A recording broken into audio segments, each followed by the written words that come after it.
आओ बच्चों, कहानी सुने। एक बार भगवान बुद्ध एक गांव में प्रवचन दे रहे थे।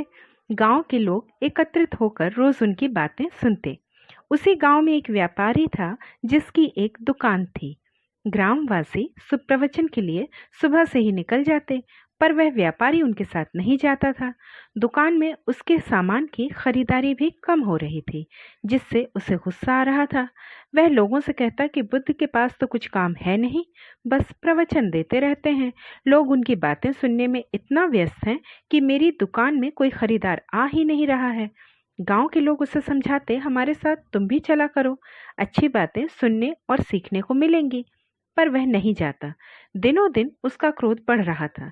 7वें दिन बुद्ध का प्रवचन समाप्त हुआ तो वे आगे की यात्रा पर निकले। रास्ते में उस व्यापारी की दुकान थी। क्रोधित होकर वह बुद्ध के सामने आया और भली बुरी बातें कहने लगा। भगवान बुद्ध एकदम शांत थे, जिससे उसका क्रोध और बढ़ गया। वह अपना आपा खो बैठा और अनेक बुरी बातें फिर से बुद्ध से कही। भगवान बुद्ध शांत और मौन रहे। उसे बड़ा आश्चर्य हुआ कि इतनी बुरी बातों को सुनकर भी बुद्ध मुस्कुरा रहे हैं।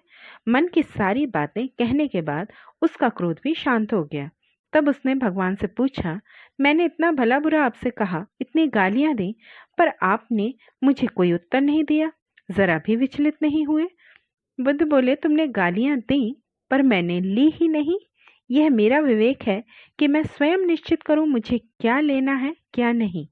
तुम्हारी गालियों को यदि मैं स्वीकार कर लेता तो फिर मुझे भी वो किसी और को देनी पड़ती। जो चीजें मेरे लिए उचित नहीं, वह दूसरों के लिए भी उचित कैसे हो सकती हैं। इसलिए जब वे बुरी बातें मैंने स्वीकारी ही नहीं, तो मुझे उनका उत्तर देने की कोई जरूरत ही नहीं पड़ी।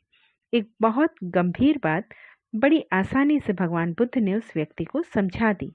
उसे अपनी गलती का एहसास हुआ और उसे प्रवचन का महत्व भी समझ में आया। फिर वह भगवान बुद्ध का शिष्य बन गया। तो बच्चों, कहानी की शिक्षा है अच्छी बातों को स्वीकार करना। हम जो ग्रहण करेंगे वही चीजें हम दूसरों को देंगे। सद्विचारों को एकत्र करोगे तो सद्मार्ग पर चलोगे। इसलिए बुरी बातें न सुनो न बोलो और एक अच्छे इंसान बनो। ठीक है, फिर मिलेंगे अगली कहानी में। वीडियो पसंद आने पर लाइक, शेयर और सब्सक्राइब जरूर कीजिएगा।